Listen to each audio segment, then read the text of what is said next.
Okay, this is a reaction video. This is from Passport 2. Please click like, share, and subscribe for them, as well as down here for me. I would appreciate it. How talking with a German is totally different than talking to an American. Let's see what this is all about.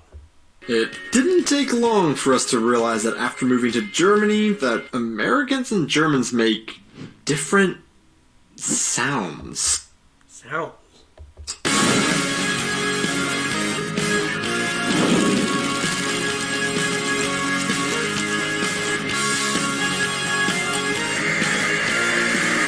Hey guys, and welcome back to our channel. I am Donnie, and along with my wife Aubrey, we are two Americans currently living in Germany with our baby, sharing all of our experiences living and traveling throughout Europe. Klopf, klopf. What? Klopf, klopf. I'm in the middle of filming a video. Ah, sorry, but you wanted to go eat, gell? Geh? Why do you always end your sentences with geh? But no, I need to film this video real quick. Can we maybe eat later? Okay, but Zach, I'm starving. Who's Zach?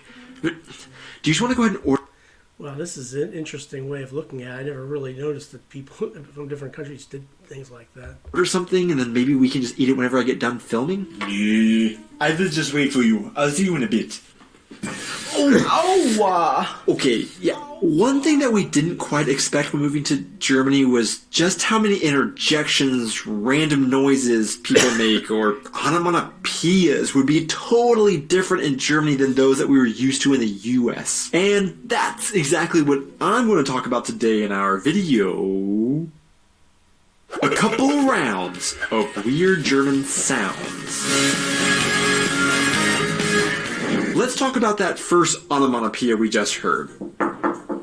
Klopf, klopf. That was one of the first things we learned in Germany that made me laugh to learn how Germans and Americans, I guess, interpret the way a sound would be said. Americans Knock, knock. It would be like knock, knock is what an American would say.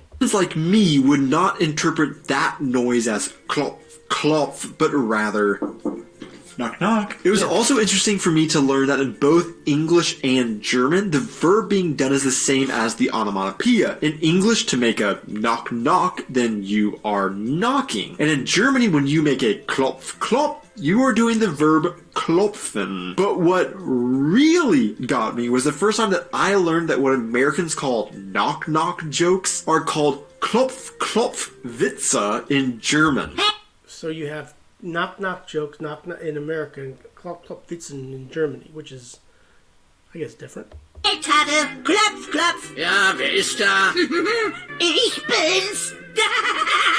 Of course, saying klopf klopf joke I think sounds funniest because it sounds just so close to knock knock joke, but almost as if it's just being said in a silly voice to make the joke funnier. But besides onomatopoeias, we hear a lot of interjections that Germans make in conversations that we had just never heard before.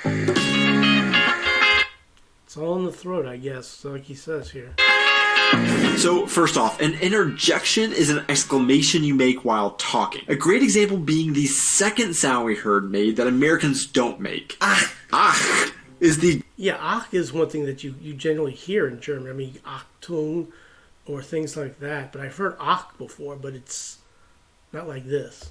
German equivalent of when Americans would say, oh, one of the most common ways that we hear Germans use this interjection is in combination with the word so, by saying, ach so. In fact, you hear this so... Yeah, there was a movie called Stalag 17, and I remember, it's made in 1950, but it was sort of ach so often, and it is so catchy to hear that after getting over the initial culture shock of hearing this sound, it often becomes one of the first phrases I feel like foreigners adopt even into their English speaking. Now, it isn't uncommon to hear Aubrey and I speaking in English at home. Maybe we'd be in the kitchen cooking, I'd be following the recipe to a T, Aubrey just starts throwing random ingredients together without measuring anything. I'd get on to her about not following the recipe, she wouldn't listen, then she tells me just to try it, and I respond with a, ach so, that's pretty good, as I am proven that she knows what she's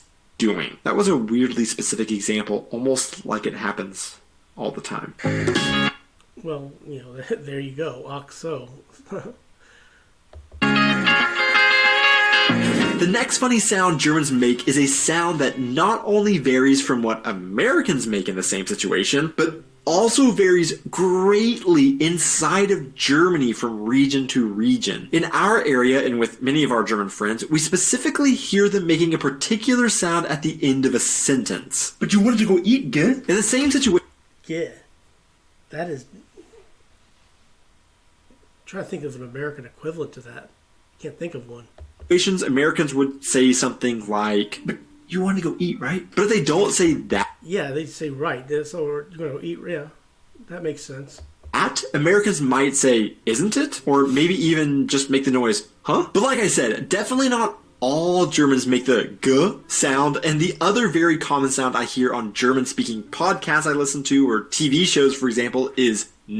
Not a huge difference, but different. But I swear, when you're talking with a German, it can sometimes seem like every other sentence ends with g, g, g, or n, n, n, even when That's something I never paid attention to. I didn't hear that. they are speaking English to us sometimes, they'll say a sentence and still throw in the g at the end out of habit, I guess. But I would love to know from our German viewers, I know there are a ton of variations of this word, so what sounds or words do you hear or make in your region to tack onto the end of a sentence like this? Mach schnell.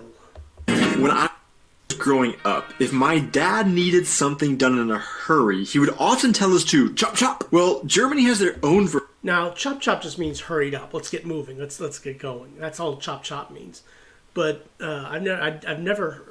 My father never said that, but I know what chop chop means. Version of this phrase, and that is, Okay, but Zack, I'm starving. besides chop chop, you probably would hear Americans more often saying something like, Okay, but hurry up, because I'm... Because Zach is a name is a male boy's name. Zach, my nephew's name is Zach. starving. However, the interesting thing about zak zak, sometimes you will just hear simply one zak. We've heard this when in English, Americans would say something like, bam! For example, we went to the store, ran inside, grabbed the milk, and then zak, we were on our way. Or we've heard it used when, for example, a parent buckled their kids into their car seat, and as they clipped the buckle, they said zak. Yeah, that's something that's different. Zach is usually a male boy's name in the United States. When we first moved to Germany, I used the word nein almost exclusively when answering a question negatively until I noticed that I didn't actually hear Germans simply using nein all that often. And in both German and Now, I did know that it means no. Nine means no in German, but I don't know that I used it a whole lot in German. English, there are a multitude of different ways of saying no to give off different tones. Rather than nein, one thing I hear Germans using all the time is instead, Yeah. to be honest, this sound or word isn't that far off from the casual way Americans would say, Nah. but there is just something about nay that is a bit komisch to hear, and I think, at least for me, it has something to do with the fact that it sounds a bit like the American sound for a horse, which is Nay. A horse would nay. That's what a horse would sound like. But yeah, I can understand that. nay. There is also the aspect where I think Americans have their only exposure to the German word nein for no from movies and TV shows in which they almost only ever hear it sounding something like this. Nein, nein, nein, nein, nein, nein, nein. So Yeah, so that's from Inglourious Bastards, Quentin Tarantino. when Americans hear the reality of the German language, which is a little softer and maybe sillier sounding than the harsh and violent examples they are used to hearing, it can catch us off guard sometimes. Now again, this is something that there are a ton of different ways of saying no in both English and German. So what are some of the other ways that you say no in either language? In English, it's no, nah, and, just pretty much no is really all I use. It's the only thing I can think of because I do nah. No and nah is basically it for me. So I just mentioned nay neighing, and how this is the sound Americans make for a horse. Well, we're going to take a quick little detour in this video because this is an interesting side tangent. When we first moved to Germany, we were sitting in a car with a friend from Poland and another from Germany, and somebody made a sound for an animal, and we had no idea what that sound was because we as Americans would make a completely different noise for that animal. This was the moment we learned that although none of us speak any animal languages, apparently different cultures and languages interpret the sound that certain animals make completely differently. To sum up two of my favorite animal sound differences that Americans and Germans make for different animals that I have personally heard, I'm going to share what sounds these two cultures make for a rooster and an elephant. So for a rooster, an American will almost always make the sound something like that. Cock-a-doodle-doo! And Or cock-a-doodle-doo, yeah. you would see it spelled out like this in children's books. Now, I'm not going to say whether or not Americans or Germans interpret a rooster sounding correctly, because I'm sure if we were to ask a rooster, they would say we both have it wrong. But listen to the actual sound of a rooster. And now tell me, when a German says their rooster sound, which is kikeriki, is that closer or farther away That's farther away. Kikaree. than an American cock-a-doodle-doo? Kikeriki, to me, almost sounds more like a call for an exotic rainforest bird rather than a common farm animal, but you can be the judge. For an elephant, there is an even more interesting difference because when you ask an American what sound an elephant makes, they're going to do something like... But when we say other animal noises in English, we have words for them that we can spell out, like M-O-O, N-E-I-G-H, or M-E-O-W. But an elephant? In English, how do you spell... So, You don't just, well, at least I don't remember doing it like that, but I don't know about making a sound like an elephant ever in my life, but, you know. Sometimes we'll say an elephant trumpets, or apparently some kids' shows would say pawoo, but there isn't really a generally accepted way of spelling or saying the sound an elephant makes. However, in Germany, they do have a very specific way of spelling the sound that Germans say elephants make. Let me first explain that when I was very first learning German, I would watch German children's shows to help because the vocabulary was much simpler. Yeah, the simpler language, and that would be a good thing to do, to use as learning German, but yeah. One of my favorites, primarily because of the fun theme song, was Benjamin Blümchen. However, as I have watched the show over the past 3.5 years, I never picked up that when Benjamin Blümchen yells out,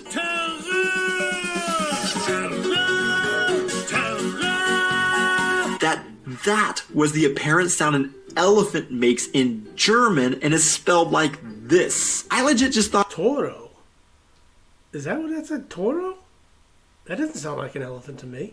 that was some catchphrase of Benjamin, and I just didn't understand what the word meant yet. But there you have it. Ask a German what sound an elephant makes, and you'll be told. Toro. Children are often more prone to getting hurt, it seems, and as we started hanging out with other families with children more often now that we have a baby, we started hearing German children and parents making this sound. Ow! In the U.S. It's ow or ouch in the United States. That's how we say ouch or ow. Americans in the same situations will instead sound like this. Ouch! Of course, with all of these sounds, there are variations in both the US and Germany. These are just two that I personally hear the most. But, for example, in Germany, you will also hear ouch, but they just spell it like this, apparently, when they write it out. But when a child makes this noise after getting hurt, what do they have? Well, I actually learned this last weekend for the first time when a friend's child hurt his hand, and his mother asked him if he has an aua. In the US, I personally have heard this more commonly called a boo-boo, but just like yeah, boo-boo is, you got a boo-boo. That's the American slang for it. In Germany, you exclaim aua and then have an aua. In the US, a child might exclaim owie and then they have an owie. To see who made it this far into the video. Well, that is different. I gotta give it that. The random question of the week is... Nutella or peanut butter? Which spread is better? Thanks. Neither one. I don't like either peanut butter. I can peanut butter. I'll say peanut butter for now because I do like some peanut butter and chocolate, but that's about it. Very much for watching, guys. Be sure to hit those like and subscribe buttons, and I will see you in our next video. Yeah, please click like, share, and subscribe for him as well as for me as well down here. I would appreciate it. But, this is how talking with German is totally different than talking to American with different words, different ways of saying things, different sounds. This was different and unique. I give it that. Have a good rest of your day. Thanks for watching. See you next time.